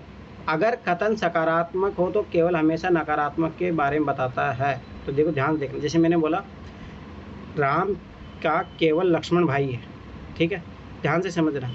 अगर कथन ये सकारात्मक है तो इसका मतलब क्या, नकारात्मक स्टेटमेंट क्या आया कि राम के लक्ष्मण के अलावा और कोई भाई नहीं है, ठीक है। तो ये चीज़ याद रखना। जैसे केवल हिंदी जानता हूँ, ये पॉजिटिव स्टेटमेंट है, इसका मतलब ये हुआ कि ये हिंदी के अलावा और कुछ भी नहीं जानता है, अन्य भाषा नहीं जानता है। तो ये चीज़ याद रखना। अगर कथन नकारात्मक हो तो केवल वह हमेशा सकारात्मक के बारे में ही दर्शाएगा, तो ये भी उल्टा भी कर सकते हो, केवल हिंदी नहीं जानता है, ठीक है, हिंदी सिवा बाकी सब जानता है। हाँ, ठीक है। तो ये चीज़ याद रखना। कम से कम, अब देखो ध्यान समझना, ये कम से कम प्रोबेबिलिटी स्टेटमेंट दिखा रहा था। तो जैसे मैं जीएस में बोलता हूँ कि जो प्रोबेबिलिटी स्टेटमेंट होते हैं वो सही होते हैं, वो क्यों होता है ध्यान देखना। कम से कम ये संभावना की एक बात करता है, एक से अधिक विकल्प होंगे इसके, याद रखना ये चीज़। बढ़ते क्रम को दर्शाता है, कम से कम बोल दिया है, इससे कम नहीं होगा, बस इससे आगे कुछ भी हो सकता है। न्यूनतम दर्शाता है, न्यूनतम निर्धारित करता है, अधिकतम निर्धारित नहीं करता है, ये चीज़ याद रखना, ठीक है। जैसे कम से कम हिंदी जानता हूँ, ये कम से कम हिंदी जानता है, ठीक है, अन्य भाषा जान भी सकता है और नहीं भी हो सकता है, ये चीज़ याद रखना, ठीक है। अब बात बोल देगी अधिक से अधिक, तो ये याद रखना कि क्या बता देगा, मैक्सिमम लिमिट बताएगा, पर ये भी संभावना है, कितना भी हो सकता है। जैसे मान लो कि मैं बोलूँगा कि मेरे आपकी बात CCET में 100 नंबर तक आ सकते हैं, अधिक से अधिक 100 नंबर आ सकते हैं, तो समझ में आया, 100 भी आ सकते हैं, उससे कम भी आ सकते हैं, कितने भी। एक से अधिक विकल्प होंगे, अधिकतम निर्धारित होता है कि मैंने बोल दिया कि 100 आ सकते हैं, अधिकतम, न्यूनतम 0 भी हो सकता है, सही बात है। घटते क्रम को दर्शाता है, और वो ये बढ़ते हुए क्रम को दर्शाता है, ये चीज़ याद रखना, ठीक है। जैसे अधिक से अधिक 3 नंबर, तो ये याद रखना, 3 भी आ सकता है या 3 से कम, केवल 3, केवल 2, केवल 1, केवल 0, ये याद रखना। मैथ में भी काम आएगा, प्रोबेबिलिटी वाले जो स्टेटमेंट आते हैं उसमें, ठीक है। अब देखो जो डाटा वाले क्वेश्चन आते हैं कैसे आते हैं, ध्यान देखना। विद्यार्थियों को भाषा के आधार पर वर्गीकरण किया गया है। केस 1, 2 भाषा जानने वाले, ठीक है। अब देखो 2 भाषा में क्या हो सकता है, केस तो वही हिंदी जानता हूँ, इंग्लिश नहीं जानता हूँ, ठीक है। या हो सकता है कि हिंदी नहीं जानते हो, इंग्लिश जानते हो, या हो सकता है दोनों जानते हो या दोनों नहीं जानते हो, ठीक है। केस 2, 3 भाषा वाले में क्या केस बनेंगे, ठीक है। 3 में वही, एक हिंदी जानता है, इंग्लिश नहीं जानता है, इस टाइप के। आप तो ये चीज़ रखना, एक भाषा जानने वाले ये इतने लोग हैं, 2 भाषा जानने वाले, ठीक है, ये 3 भाषा जानने वाले हैं, और ये हैं जो कोई भी भाषा नहीं जानते हैं, ठीक है। तो इनका वेन आरेख, तो ये चीज़ याद रखो। देखो ये है हिंदी जानने वाले, ठीक है, ये है इंग्लिश जानने वाले, ध्यान से समझना। अब देखो ये वाला क्या है, हिंदी जानता है, इंग्लिश नहीं जानता, क्योंकि इंग्लिश तो यहीं तक है। ये क्या है, हिंदी नहीं जानता है, इंग्लिश जानता है, ये एरिया की बात हो रही है, इस एरिया की। और ये एरिया क्या है, जो दोनों जानता है। अब यहाँ पे देखो पी क्या है, पी है जो हिंदी भी जानता है, इंग्लिश भी जानता है, उर्दू भी जानता है, ठीक है। ए क्या है यहाँ पे, ए ध्यान से समझना, हिंदी जानता है, इंग्लिश नहीं जानता है, नहीं उर्दू नहीं जानता है। बी मतलब यहाँ इंग्लिश जानता है, नहीं हिंदी जानता है, नहीं उर्दू जानता है, ठीक है। सी क्या है यहाँ पे, जो उर्दू जानता है ओनली, नहीं तो हिंदी जानता है, नहीं इंग्लिश जानता है। अब ध्यान से समझना, पी क्या है, पी देखो तीनों में आ रहा है, तो तीनों जानता है। एक बार तो डायरेक्ट यूपीएससी क्वेश्चन पूछा था 2013 वगैरह में, तो पी का मतलब हो गया जो हिंदी भी जानता है, इंग्लिश भी जानता है और उर्दू भी जानता है। एक्स का मतलब देखो, ये देखो किसी दो गोलों में आ रहा है, तो मतलब हिंदी भी जानता है, इंग्लिश भी जानता है, पर उर्दू नहीं जानता है। तो ऐसे करके वाई जो है इंग्लिश और उर्दू जानता है, ठीक है। जेड का क्या मतलब हुआ, हिंदी और उर्दू जानता है, इंग्लिश नहीं जानता है। तो ये चीज़ याद रखना। तो इस टाइप का क्वेश्चन आएगा, ठीक है। ये तो डार आराम से बना लेना, ठीक है। अब आगे देखो, लिंग पर आधारित वेन आरेख की सारणी। अगर मान लो याद करो इस टाइप का क्वेश्चन भी आया हुआ, तो वहाँ टेबल बनानी पड़ेगी। जैसे मान लो इतने पुरुष हिंदी जानते हैं, इंग्लिश नहीं जानते, इस ऐसे करके, तो पुरुष, महिला, टोटल विद्यार्थी, तो यहाँ पे ऐसे करके टेबल बनाना, फट से आंसर आ जाएगा, ठीक है। तो ये चीज़ याद रखना जब ऐसे दो से ज़्यादा बात कर दे, ठीक है। अगर 3 भाषा पर आधारित आए लिंग का अगर क्वेश्चन आए, पुरुष, महिला, विद्यार्थी, तो ऐसे बनाना डायग्राम, ठीक है, फट से आंसर हो जाएगा। अब कुछ क्वेश्चन आते हैं जो वेन आरेख आते हैं, ठीक है, 2 भाषाओं का वेन आरेख। तो याद रखो, जैसे मान लो जो हिंदी जानता है, तो इनका हिंदी जानने वाले का तो यही हो गया। केवल हिंदी जानता है, अंग्रेजी नहीं जानता, तो ये वाला पार्ट रहेगा। केवल इंग्लिश नहीं जानता, वह हिंदी जानता है, इंग्लिश नहीं जानता, इसका मतलब ये नहीं जानता, तो ये कौन पार्ट हो गया, जो जानता है, ठीक है। हिंदी जानता है लेकिन इंग्लिश नहीं जानता है। अभी देखो यही चीज़, सेम चीज़, तो ये अपन उधर सीख चुके हैं, तो वो नहीं। केवल इंग्लिश जानता है, हिंदी नहीं जानता है। केवल हिंदी नहीं जानता, तो समझ बात है, हिंदी नहीं जानता, तो ये नहीं जानता, तो ये वाला बचा हुआ पार्ट क्या जानता है, इंग्लिश जानता है। इंग्लिश जानता है लेकिन किंतु हिंदी नहीं जानता है, ठीक है। अब देखो ध्यान से देखना, ये वाला अगला, इंग्लिश जानता है लेकिन किंतु हिंदी नहीं जानता है। एक मिनट रुको, हिंदी जानता है, ये तो इसके लिए था ना स्टेटमेंट, हाँ ये इसके लिए है। अभी इधर देखो, दोनों भाषा जानता है, तो दोनों भाषा मैंने बोला था, ये वाला आएगा। केवल हिंदी और इंग्लिश जानते हैं, हिंदी, तो याद रखना इस टाइप की भाषा का यूज़ करेगा यूपीएससी। अब आ जाएगा, नहीं तो हिंदी जानता है, नहीं इंग्लिश जानता, तो ये सब बाहर वाला पार्ट आ जाएगा, ठीक है। अब याद रखना, ये देखो, हिंदी और इंग्लिश तो टुगेदर, साथ में, हिंदी या इंग्लिश नॉट टुगेदर, साथ में नहीं, ये लैंग्वेज याद रखना, ठीक है। तो ये चीज़ याद रखना। अब आगे देखो, एक से अधिक समूहों को मिलाकर बनने वाले कथन, तो ऐसे याद करो, जैसे ये बोल देगा हिंदी इंग्लिश हिंदी, देखो जैसे केवल एक भाषा जानने वाले, तो एक हो सकता हो हिंदी भी जानता हो, इंग्लिश भी जानता हो। केवल हिंदी या इंग्लिश या वर्ड, तो दोनों आएंगे, याद रखना ये चीज़। केवल एक भाषा नहीं जानते हैं, ठीक है, तो आप कैसे कंफर्म करोगे कौन सी भाषा नहीं जानते हैं, तो ये कैसे, ये भी हो सकता है, ये भी हो सकता है, ठीक है। तो ये चीज़ याद रखना, इस टाइप का स्टेटमेंट बनेगा तो वो सारी चीज़ें आ जाएगी, इसमें तो सारा आ ही जाएगा। सामूहिक कथन, कम से कम एक भाषा को जानते हैं, कम से कम बोल दिया, तो ये हो सकता है हिंदी भी जान सकता है, इंग्लिश भी हो सकता है, दोनों भी जान सकता है, ठीक है। तो ये एक चीज़ याद रखना, या तो हिंदी या इंग्लिश। तो इस टाइप का जब स्टेटमेंट आएगा तब भी यही डायग्राम बनेगा, अधिक से अधिक 2 भाषा, तब भी यही डायग्राम बनेगा, तो ये चीज़ याद रखना। अब देखो, जब इस टाइप का आ रहा है, तो सामूहिक कथन का मतलब कैसे बनेगा, कम से कम हिंदी जानने वाला, कम से कम हिंदी जानने वाला, तो देखो ये हिंदी जानने वाला, कम से कम होगा, तो हो सकता है इंग्लिश जान सकता थोड़ा बहुत पार्ट, ठीक है। अन्य भाषा संभावना भी हो सकती है, नहीं भी हो सकती है।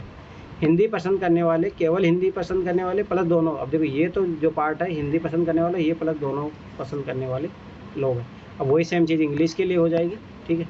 अब यही सेम चीज़ें 3 केस भी ले सकते हो, उसके आधार पर भी हो जाएगा। तो ये तो नॉर्मल, देखो 2 स्टेटमेंट वाले कोई दिक्कत नहीं आती, 3 वाले में दिक्कत आती है, बस थोड़ा ध्यान से पढ़ना, और कोई दिक्कत नहीं, मतलब उसमें केस बना सकते हो बस।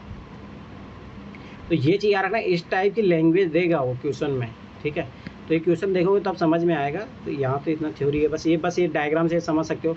कम से कम वो इंग्लिश नहीं जानता, समझ बात है, क्या जानता वो, हिंदी।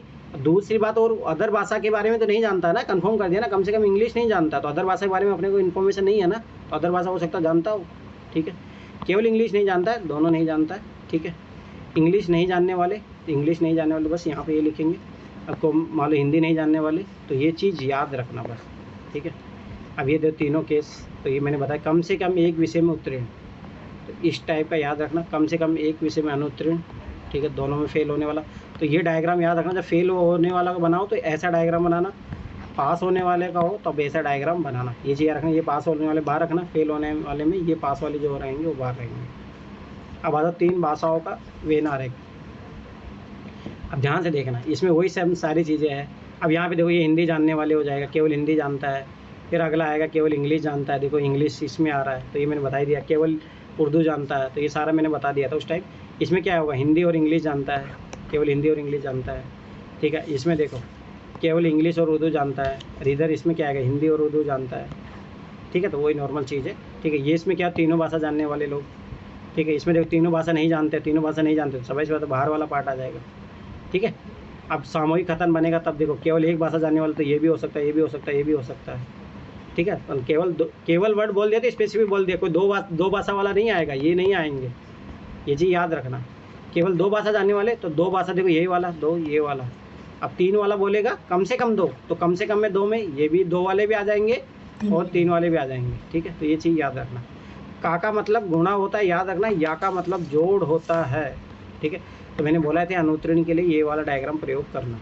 अब देखो कुछ महत्वपूर्ण गणना जो इसी वाले मेथड से मैंने याद करो, मैंने क्लासेज भी ली थी, ठीक है। अब छोड़ो, अब देखो ध्यान से देखना, कुछ महत्वपूर्ण गणना यही क्वेश्चन पूछता है यूपीएससी एग्जाम में, ठीक है। देखो D1, इसको जैसे D1 है तो ये क्या हो गया, ये ओनली हिंदी जानने वाले, ये है हिंदी या उसके अलावा कोई लैंग्वेज जानने वाले लोग, ठीक है।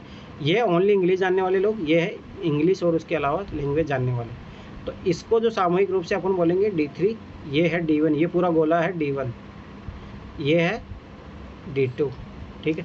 तो D1 में क्या हो गया x प्लस जेड, D2 में क्या हो गया y प्लस जेड, ठीक है। D3 में क्या हो गया x y z, ये तीनों।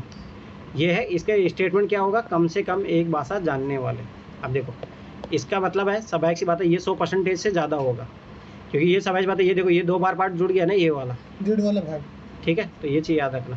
तो अब इन दोनों की, अब देखो ये वाला पार्ट इन दोनों की अपन तुलना करेंगे तो डिफरेंस आएगा। तो क्या किसकी वैल्यू आ जाएगी अपने पास, जेड की वैल्यू। तो दोनों भाषा जानने वाले या एक्स्ट्रा या पुनरावर्ती जो हुआ है उसकी वैल्यू अपने पास आ जाएगी। तो ये चीज़ याद रखना। तो ये क्वेश्चन करने का तरीका है डबल वाले को। अब ये ट्रिपल वाले को करने के लिए वही सेम चीज़, ये D1 हो गया, D2 हो गया, D3, और ये याद रख रहे P हो गया x y z, ठीक है। तो D1 को कैसे लिखेंगे, A x P z, ठीक है। D2 यहाँ पे भी ये सब सारी आ जाएगा, D3 में भी ये आ जाएगा, ठीक है। अब फिर D1 प्लस D2 D3 इनको जब जोड़ के लिखोगे, अब देखो ये ABC 2x ये सारा जुड़ जाएगा, 2y 2z प्लस 3p, ठीक है। अब आगे देखो D4, जो D4 है, D4 में इसमें अपन सारे को इसको इंक्लूड करते हैं, तो AB plus C x plus y z plus p। अब इन दोनों का अपन क्या करेंगे, अंतर निकाल देंगे, ठीक है। तो कम से कम एक भाषा जानने वाले समूह हो गया, ये 12 समूह है, ये 7 समूह है अपने पास, ठीक है। इसका मतलब क्या है, 5 रिपीटेड है। केवल एक भाषा जानने वाले ABC हो गए, केवल 2 भाषा जानने वाले x y z हो गए, P जो है तीनों भाषा जानते हैं। अब इन दोनों का, ठीक है। अब यहाँ पे जो भी पुनरावृत्ति हो रही है एक्स्ट्रा जो आएगा, ठीक है। तो इसमें क्या करेंगे, D1 ये जो है इसमें से ये घटा देंगे, तो जो पुनरावृत्ति हो रही है, याद रखना ये बहुत इंपॉर्टेंट है, इसी से ही आंसर आएगा एग्जाम में। तो x plus y plus z plus 2p, तो 2p मतलब p का मतलब जो दोनों भाषा जानते हैं, x y z प्लस जो 2 भाषाएँ जानते हैं। तो ये चीज़ याद रखना, ये बहुत इंपॉर्टेंट है, इसी से ही एग्जाम में क्वेश्चन सोल्व होगा। अगर ये याद रखा तो आप डायरेक्ट निकाल लोगे, ठीक है। इस टाइप का भी क्वेश्चन आता है। हाँ बोलो, मेरी आवाज आ रही है? हाँ बोलो। यहाँ पे ना एक समूह वाले, एक जो केवल एक ही भाषा जानते हैं, हाँ वो ये रहा ना, देखो ABC, इसको तीनों में जो 2 भाषा जानते हैं और तीनों भाषा जानते हैं उनको माइनस करना है। ये नहीं, ये देखो ये जो अपन जोड़े हैं ना, D1 D2 और D3, समझ में आया, ये जोड़ दिया। अब जो D4 है, D4 क्या है, ये सारा ये जो है, देखो ध्यान से समझना, इसमें तो कुछ ना कुछ एक्स्ट्रा आ गया ना, ये 12 समूह आ रहे हैं। और D4 जो है, D4 देखो ABC एक भाषा जानने वाले लोग, 2 भाषा जानने वाले x y z, और P मतलब 3 भाषा जानने वाले। तो ये एक्चुअल इन्फॉर्मेशन है, ठीक है। तो ये लोग हैं जो रियलिटी में है, जो भाषा जानते हैं। जैसे मान लो ये बोल देगा ये 70% है, तो ये क्या हो जाएगा, ज़्यादा हो जाएगा, क्योंकि इसमें 12 समूह आ रहे हैं, ये 7 समूह है। तो ये कोई रिपीट हुआ है, और जो रिपीट हुआ है वो ये है x plus y plus z plus 2p। Question से ज़्यादा समझ में आता है थ्योरी इसे बताने से, मतलब ये याद रखोगे तो थ्योरी आराम से हो जाएगा, उसमें कुछ ही नहीं है, ठीक है। तो एक केस ये भी बनता है जब तीनों भाषा नहीं जानते हैं, तो इसके बारे में यूपीएससी जब इन्फॉर्मेशन देगा तभी आप काउंट करोगे। तो ये चीज़ याद रखना, तब 8 समूह बन जाएंगे, ठीक है। अब आ जाओ अगला, तीनों का अधिकतम और न्यूनतम प्रतिशत। ये चीज़ याद रखना, ये बहुत इंपॉर्टेंट है, कि बहुत जगह लगता है, प्रोबेबिलिटी में भी लगता है, ठीक है। देखो अधिकतम की बात करेगा तो ये देखो तीनों की तीनों भाषा जानने वाले अधिकतम, ठीक है। और जब न्यूनतम की बात कर रहा है, मतलब कि उसी में बात कर रहा है, तो मैक्सिमम, मिनिमम और रेंज, इस टाइप का क्वेश्चन आता है। मैक्सिमम कितना होगा, मिनिमम कितना होगा, रेंज कितना होगा।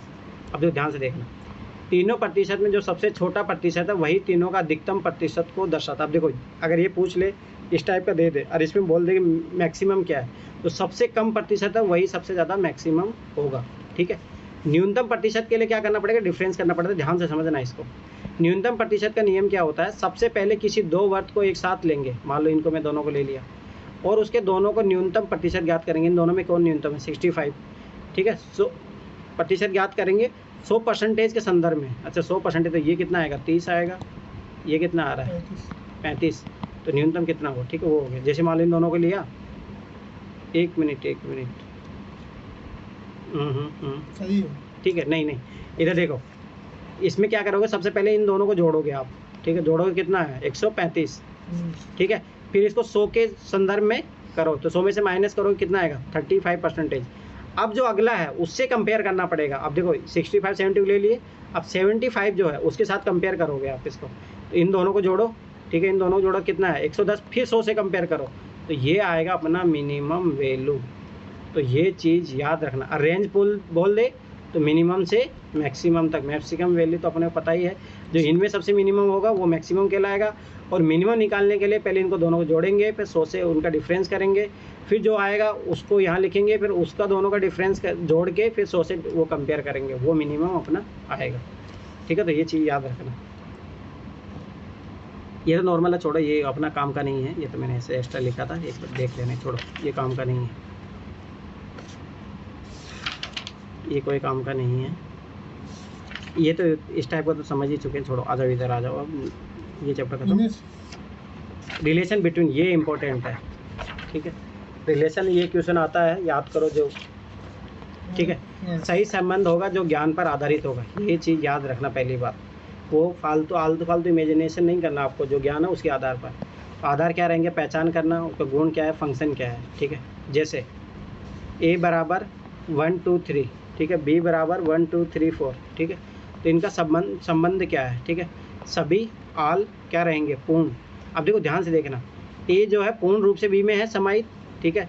संबंध कुछ सम जो रहेगा वो क्या रहेगा, आंशिक। अब देखिए जैसे a का आंशिक जो है इसमें संबंध है, ठीक है। और कोई नहीं, जब बहुत बार ऐसा होगा कि a और b का, जैसे a बराबर 1 2 3 और b बराबर बोल रहा है 4 5 6, तो दोनों में कोई भी रिलेशन नहीं है, कोई संबंध नहीं है, ठीक है। तो ये चीज़ याद रखना। अब देखो सभी ए बी में है, ठीक है, तो पूर्ण संबंध होगा, ठीक है। सभी ए जो है बी में है, ठीक है, ध्यान समझना। तो पूर्ण संबंध होगा, ए का बी से पूर्ण संबंध। जैसे ए जो है बी में पूर्ण रूप से है। अब देखो कोई और एग्जांपल ले, उदाहरण जो है मानव और पुरुष। तो मानव पुरुष जो रहेगा वो छोटा पार्ट रहेगा, और ये महिला रहेगी, तो ये मानव का ही तो पार्ट है, तो ये पूर्ण संबंध है उसके साथ, ठीक है। कुछ भी ए में है, जैसे मान लो कुछ भी जो है ए में है। देखो अब यहाँ पे कौन कौन है, 2 और 3 है, ठीक है। तो बी का ए से कैसा संबंध है, आंशिक संबंध है, ठीक है। दोनों एक दूसरे के साथ आंशिक संबंध है, ठीक है। तो ये चीज़ याद रखना। तो इसका वेन आ रहा है कैसा बनेगा, तो ये चीज़ याद रखना। वो जो अपना क्वेश्चन आता है गाय वाला, ऐसे वाला क्वेश्चन, तो उस वाले के लिए बहुत इंपॉर्टेंट है ये, ठीक है। अब ये देखो अलग अलग मैंने बताया था, इन दोनों में कोई संबंध नहीं है। कुत्ता बिल्ली का कोई संबंध होता है, नो, ये चीज़ याद रखना। तो उस टाइप के क्वेश्चनों के लिए इज़ वेरी वेरी इंपॉर्टेंट। मैं फिर बता दो 2 या 3 क्वेश्चन इस टाइप के आएंगे। तो ये चीज़ याद रखना, 3 ही प्रकार के होते हैं, कि तो पूर्ण संबंध रहेगा, या आंशिक संबंध रहेगा, या कोई संबंध नहीं रहेगा। यार यही 3 केस बनते हैं, इसीलिए मैंने बोला था कि 3 केस बना के लेके चलना, जब भी इस टाइप के क्वेश्चन जब मैंने करवाए थे, ठीक है। अब ये देखो कुल 11 महत्वपूर्ण मेन आ रहेगा जो 3 शब्दों के बीच को संबंध दर्शाता है, यही यूपीएससी क्वेश्चन पूछता है। अब देखो ए का बी से पूर्ण संबंध है, सही बात है, क्योंकि ए देखो बी के पूरा अंडर है। और बी का सी से पूर्ण संबंध है, हाँ ये बात भी सही है, बी का सही सी से पूर्ण संबंध है। आगे देखो ए और बी का सी से पूर्ण संबंध है, हाँ एकदम सही बात है। लेकिन ए और बी का कोई संबंध नहीं है, हाँ एकदम दोनों सेपरेट। आगे देखो ए और बी का सी से पूर्ण संबंध है, हाँ सही बात है। लेकिन ए और बी में आंशिक संबंध है, देखो ये थोड़ा सा ही पार्ट इसमें कॉमन आ रहा है। आगे देखो ए का बी से पूर्ण संबंध है, हाँ सही है। लेकिन बी और सी में आंशिक संबंध है, हाँ ये देखो बी और सी में आंशिक संबंध है। और ए और सी में कोई संबंध नहीं है, हाँ ये देखो बिल्कुल सेपरेट है। तो ये चीज़ याद रखना, इसी ऐसे ही डायग्राम बनते, इसके अलावा कोई डायग्राम नहीं बनता। ये जो 11 मैं बताऊंगा इसके अलावा ए का बी से पूर्ण संबंध है, देखो ए का बी से पूर्ण संबंध है, हाँ सही बात है। लेकिन सी का ए से और बी से आंशिक संबंध है, हाँ ये देखो यहाँ पे और यहाँ पे, ठीक है। तो ये बात भी सही है। आगे देखो ए का बी से पूर्ण संबंध है, हाँ ए का बी से पूर्ण संबंध है। लेकिन सी का ए और बी से कोई संबंध नहीं है, हाँ एकदम सही बात है। अभी तो देखो ए और बी में आंशिक संबंध है, हाँ सही है। लेकिन सी का ए और बी से कोई संबंध नहीं है, ये बात भी सही है। अब आगे देखो ए और सी का बी से आंशिक संबंध है, ए और सी का बी से आंशिक संबंध है, हाँ देखो यहाँ पे तो ये चीज़ याद रखना, 11 यार इसी से वो क्वेश्चन बन जाएगा। आंशिक संबंध है लेकिन ए और सी में कोई संबंध नहीं है। अब आगे देखो, ए बी सी तीनों में आंशिक संबंध है, ठीक है, इनमें कोई संबंध नहीं, देखो सब अलग अलग है, ठीक है। इधर देखो ए और बी का सी से पूर्ण संबंध है, हाँ ये देखो ये इसका भी पार्ट है, इसका भी पार्ट है, लेकिन बी और सी में आंशिक संबंध है, ठीक है। तो ये चीज़ याद रखना। मैमल्स का मतलब याद रखना, जो बच्चे को जन्म देते हैं, ठीक है। वर्ग का मतलब कि जो चारों भुजाएं समान हो, आयत आमने सामने भुजाएं समान हो। बहुभुज क्या होता है, 3 या 3 से अधिक भुजाओं से मिलकर बना हुआ, ठीक है। अब देखो इस टाइप क्वेश्चन वर्ग आयत को भी सम्मिलित करते हैं तो और आयत से बहुभुज घिरा रहेगा, तो ये चीज़ याद रखना। वर्ग और आयत में क्या संबंध होता है, सभी वर्ग आयत होते हैं, याद रखना, और सभी आयत वर्ग नहीं होते हैं, और कुछ आयत वर्ग होंगे और कुछ आयत वर्ग नहीं होंगे। ये तो बात सही है। देखो ये वाले बाहर वाले ये वर्ग नहीं है ना। अब आता इधर इमेज, देखो ना इमेज के क्वेश्चन लगभग हर बार आता ही है, 2021 या 22 में रिपीट हुआ था, अब की बार आ सकता है, एक आध साल में रिपीट होता ही रहता है, ठीक है। अब देखो दर्पण प्रतिबिंब को ज्ञात करने के लिए पेज को क्षैतिज दिशा में ही पलटकर पीछे पर उसके दर्पण प्रतिबिंब को आसानी से देखा। देखो अगर मान लो बोल देगी ABCD को उल्टा दर्पण में कैसा दिखेगा, तो आप क्या करना, एग्जाम में उस पेपर पे लेना और ऐसे गड़ा गड़ा के लिख लेना उसको, और जस्ट उसको ना ऐसे पीछे की साइड जाके देखोगे तो उसका प्रतिबिंब दिख जाता है। तो एक तो ये तरीका है, ठीक है, ये भी इस तरीके से भी होता है क्वेश्चन, पर छोड़ो। इस प्रकार जल प्रतिबिंब को ज्ञात करने के लिए पेज के ऊर्ध्वाधर दिशा में, अब देखो याद रखना ये कब करना है, जब दर्पण प्रतिबिंब ज्ञात करो तो क्षैतिज रूप से। अब अगर जल प्रतिबिंब ज्ञात करना हो तो उसी पेपर में क्या करो, ऊर्ध्वाधर दिशा में पलटने पर हमें जल प्रतिबिंब आसानी से दिख जाता है, परंतु कंप्यूटर पर आधारित प्रश्नों में ऐसा करना संभव नहीं है। पर वहाँ तो नहीं, पर UPSC में तो कर सकते हैं अपन, ये चीज़ याद रखना। UPSC में तो लागू हो जाएगा ये दोनों को दोनों चीज़, ये याद रखना, ठीक है, हॉरिजॉन्टल और वर्टिकल, पर ये भी चीज़ याद रखना। पर छोड़ो अपन ऐसे याद करते हैं, अगर रियलिटी में अगर अपन ऐसे दिया तो देखो ध्यान देखना, रियल बॉडी है, इसका कोई बनेगा तो क्या बनेगा, इमेज बनेगा, तो आधार क्या होता है, क्या तो दर्पण में बनेगा, तो दर्पण में याद रखना पोजीशन क्या होता है, ऊर्ध्वाधर रहेगा, ठीक है, या क्षैतिज रहेगा, ठीक है। पानी का जो रहेगा पोजीशन क्षैतिज रहता है, ठीक है, तो वास्तविक वस्तु दिखती है, ठीक है। तो वस्तु तो रियल रहती है, पर दो भागों में ऊर्ध्वाधर रूप में विभाजित हो जाता है। कभी एक चीज़ ध्यान से देखना, जब मिरर के सामने जाओगे ना तो आपका राइट पार्ट जो है लेफ्ट हो जाता है, लेफ्ट पार्ट राइट हो जाता है, ये चीज़ याद रखना, ठीक है। तो ऐसे करके, और ये अपने आप को ऐसे डिवाइड करता है, याद रखना, इमेज जो दर्पण होता है ऐसे डिवाइड करता है अपने आप को, ठीक है। और ये जो डिवाइड करता है पानी, वो हॉरिजॉन्टली डिवाइड करता है, ठीक है। तो P1 एक हिस्सा है, P2 दूसरा हिस्सा, तुलना। अब देखो ध्यान से, तो ये वर्टिकली डिवाइड करेगा, ठीक है। अब देखो ये क्या होगा, लेफ्ट वाला पार्ट इधर चले जाएगा, ठीक है, ठीक है। अगर ऐसे रहेगा तो ये ऐसे रहेगा, तो बस वही है कि चेंज हो जाता है, ये चीज़ याद रखना। पर याद रखना, देखो इसमें क्या होगा, देखो सम्मित भाग मतलब, देखो ध्यान से देखना, ये दोनों सेम पार्ट में डिवाइड करेगा इसको, ठीक है। इधर देखो, इधर डिवाइड तो कर रहा है, परंतु ये देखो ये दोनों पार्ट सेम है, नो, तो ये इसीलिए बोला है दोनों पार्ट सेम नहीं है। पर यहाँ पे दोनों भाग, तो इसलिए बोला सम्मित, ये होता है असम्मित, ठीक है। स्थान परिवर्तन होगा, तो मैंने बोला था, देखो दर्पण में क्या होता है, चेंज हो जाता है, तो ये लेफ्ट का राइट, राइट का लेफ्ट, तो देखो ऐसा हो गया, रियल में कैसा था ऐसा, चेंज हो गया, कैसा हो गया ऐसा, तो इमेज एक जैसा दिखेगा। अब यहाँ देखो, यहाँ पे उल्टा और एक जैसा नहीं दिखेगा, तो ये चीज़ याद रखना। अब पानी में क्या होता है, पानी में जो चीज़ होती है हॉरिजॉन्टली डिवाइड करता है, ठीक है, क्षैतिज जो होती है, तो वास्तविक वस्तु को दो पार्ट में, क्षैतिज रूप से दो भागों में, तो याद रखना यहाँ पे ऐसे होगा, तो टॉप और बॉटम, जब इमेज मतलब रियल रहेगा, वो इमेज में क्या हो जाएगा, बॉटम वाला पार्ट ऊपर चले जाएगा, टॉप वाला पार्ट नीचे आ जाएगा, ठीक है। P1 ऊपर रहेगा, P2 नीचे, ठीक है। तुलना, दोनों हिस्सों में सिमेट्रिकल स्थान परिवर्तन होता है, तो वही टॉप बॉटम, ठीक है, दोनों हिस्सों में एसिमेट्रिकल स्थान परिवर्तन तो होगा ही, ठीक है, तो वही सेम चीज़। अब देखो यहाँ पे प्रतिबिंब ऐसे काटा, ये इधर हो जाए तो प्रतिबिंब यहाँ पे सेम दिखेगा, पर जब इसको ऐसे काटोगे, हॉरिजॉन्टली काटोगे आप, तो क्या होगा, प्रतिबिंब उल्टा दिखाई देगा, परंतु याद रखना ये असमान हो जाएगा, ठीक है। तो ये चीज़ याद रखना। और यहाँ पे देखो प्रतिबिंब सेम है, और यहाँ पे प्रतिबिंब क्या हो गया, उल्टा हो गया, तो ये चीज़ याद रखना, ये रिजल्ट याद रखना इनके, ठीक है। तो ये चीज़ याद रखना। अब देखो ये जो UPSC मेन इम्पोर्टेंट ये एप्लीकेशन पूछता है इनका। अब देखो स्वर है, स्वर 5 ही होते हैं, A-E-I-O-U, ठीक है। व्यंजन होते हैं 21। अब आराम से देखो, ये मैंने बता दिया, अभी आराम से कर सकते हो, अंग्रेजी वर्णमाला के अक्षर कैपिटल लेटर में, ठीक है। अल्फ़ाबेट कितने होते हैं, 26 होता है। तो दर्पण के लिए मैंने क्या बोला, वर्टिकल काटेगा, वर्टिकल काटो। अब देखो तो कौन है, अब इसको चेंज करके देखो, ये सेम रहेगा, ये तो देखिए चेंज हो जाएगा, ये भी चेंज हो जाएगा, ये भी चेंज हो जाएगा, ये सेम रहेगा, ये सेम रहेगा, ये सेम रहेगा, ये सेम रहेगा, ये सेम रहेगा, ये सेम, ये सेम, ये सेम, ये सेम।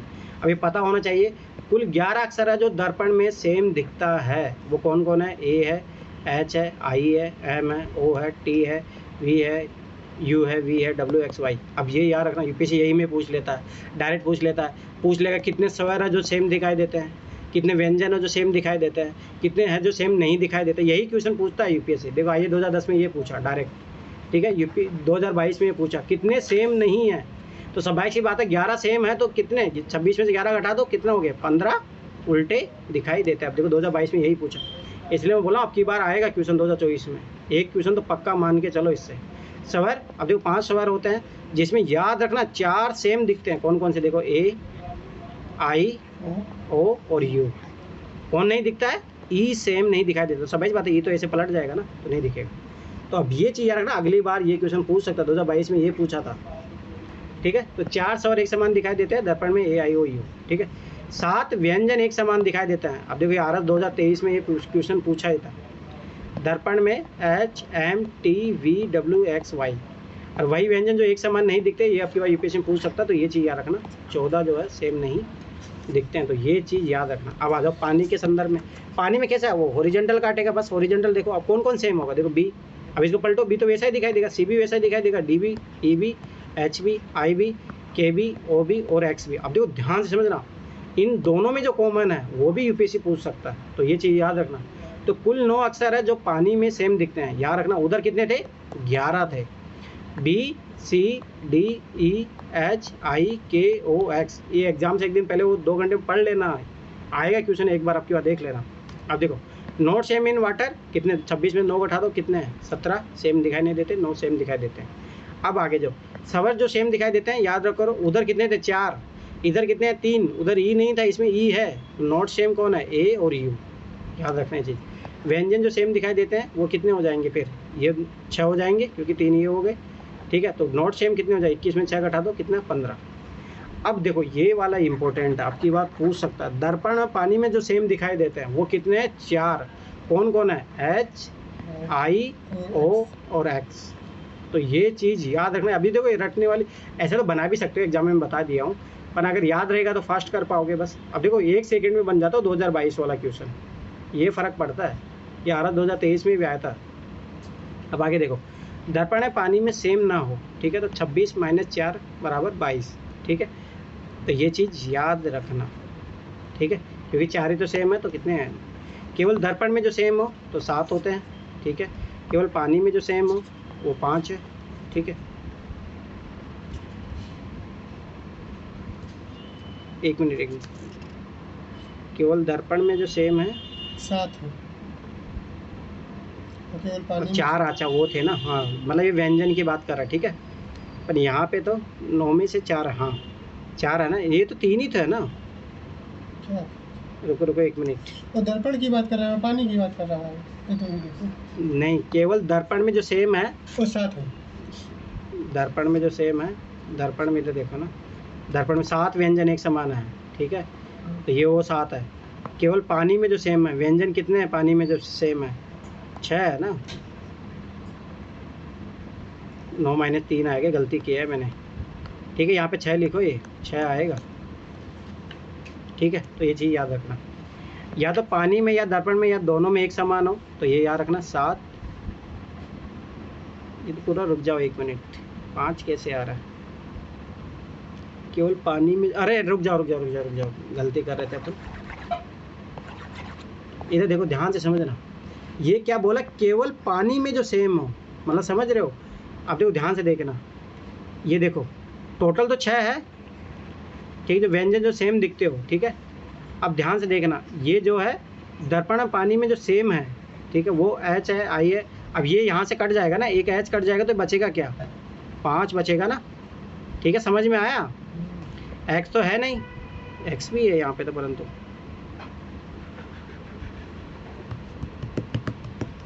रुको 1 मिनट। केवल पानी में सेम हो, ठीक है, तो 9 - 4, 9 - 4 क्यों किया? पानी में सेम है,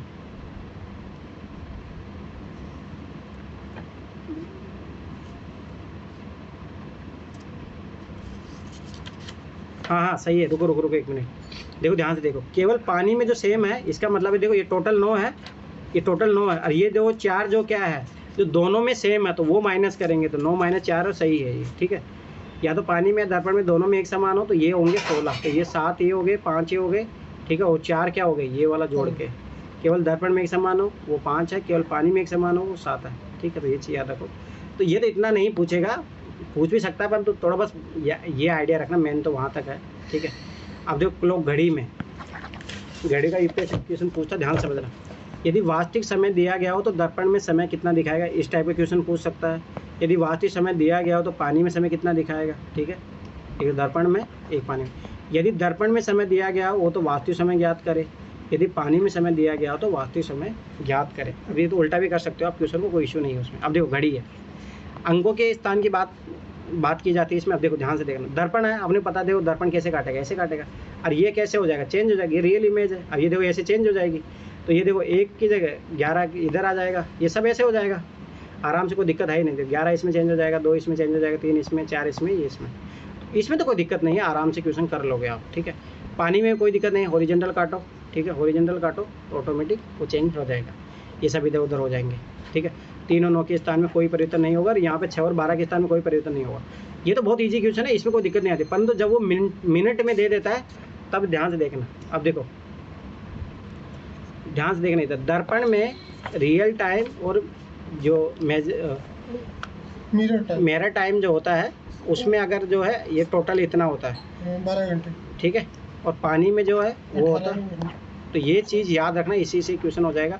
और ये कब यूज करोगे और ये कब यूज करोगे वो भी पता होना चाहिए, ठीक है। अब मान लो यदि मिनट का मान 30 है, ठीक है, तो से कम हो तब रियल टाइम ये यूज करेंगे, ठीक है, पानी में, ठीक है। यदि मिनट का मान 30 से कम हो, यदि मिनट का मान 30 है 30 से अधिक हो तब ये यूज करोगे। तो ये चीज़ याद रखना, फॉर्मूला, ये जब ये फॉर्मूला लगाओ तो पानी के लिए थोड़ा सतर्क रहना, पानी के लिए ये करना होता है, ठीक है। तो ये चीज़ याद रखना। अब आगे देखो, अंक जो है, अगर मान लो अंकों के बारे में पूछता है यूपीएससी, तो दर्पण में तो याद रखना सेम कौन रहेगा, तो दर्पण में ऐसे कटेगा, सब ऐसे काट के देख लो, ठीक है। तो कौन कौन रहेगा, 0 और 8, तो नॉट सेम कितने हो गए 8, ठीक है। पानी में याद रखना, पानी में ऐसे कटेगा, ठीक है। तो कौन कौन समान आएगा, 0, 3 और 8, तो ये चीज़ याद रखना, नॉट सेम कौन रहेगा। इसके अलावा जो रहेंगे 7 इसके शब्दों में अगर पूछ ले, एम्बुलेंस के बारे में पूछ ले, तो वही हॉरिजॉन्टल में ऐसे काटोगे, ठीक है, पानी में सॉरी वर्टिकल काटोगे दर्पण में, और इस पानी में हॉरिजॉन्टल काटोगे, ठीक है। तो ये चीज़ याद रखना। दूसरी बात, इसको लेफ्ट राइट करना भी मत भूलना, ठीक है, ऐसे काट के फिर ऐसे चेंज भी तो करना पड़ेगा। दूसरी बात याद रखना, जब भी वर्ड को याद रखना ये चीज़, एक तो देखो, एक तो ये उल्टा सुल्टा हो गई, ये पूरा वर्ड भी ऐसे हो जाएगा, समझ में आया, ये पूरा इधर भी आ जाएगा, लेफ्ट राइट, हाँ। तो ये चीज़ याद रखना, नंबर में भी ऐसे ही होगा, 1 2 3 4 5 6 7 8 ऐसे जस्ट इसको, तो ये चीज़ याद रखना। यहाँ पे भी, अब ये देखो यहाँ पे जस्ट उलट जाएगा ये, तो यहाँ पे ऐसा होगा, ठीक है। अब चित्र में अगर निकालना हो तो जैसे वही ऐसे काटा, फिर उसके बाद में इधर लेफ्ट राइट करो, ये देखो ये इधर किया, और इसमें हॉरिजॉन्टल काटो, हॉरिजॉन्टल काट के उसके बाद में उसको ऊपर नीचे करो, ठीक है। तो ये चीज़ याद रखना, ऐसा पूछ सकता है क्वेश्चन। चलो ठीक है, कल कर लेंगे। और अब देखो मैं फिर बता रहा हूँ, कम से कम जो मैंने बताया ये 3-4 चैप्टर, कम से कम 10 क्वेश्चन मान के चलो, इनसे आएंगे। मैं फिर बता रहा हूँ, और ये रीजनिंग के 20 से ज़्यादा क्वेश्चन नहीं देगा वो, 20 हो गए, ठीक है, 27 के समथिंग अपना कंप्रेंशन हो गए, कितना हो गया 47, बचा हुआ कितना, लगभग 33 क्वेश्चन समथिंग मैथ के आएंगे, तो इतना तो कन्फर्म है। 37 आता भी है। चलो ठीक है, थैंक्स फॉर वॉचिंग।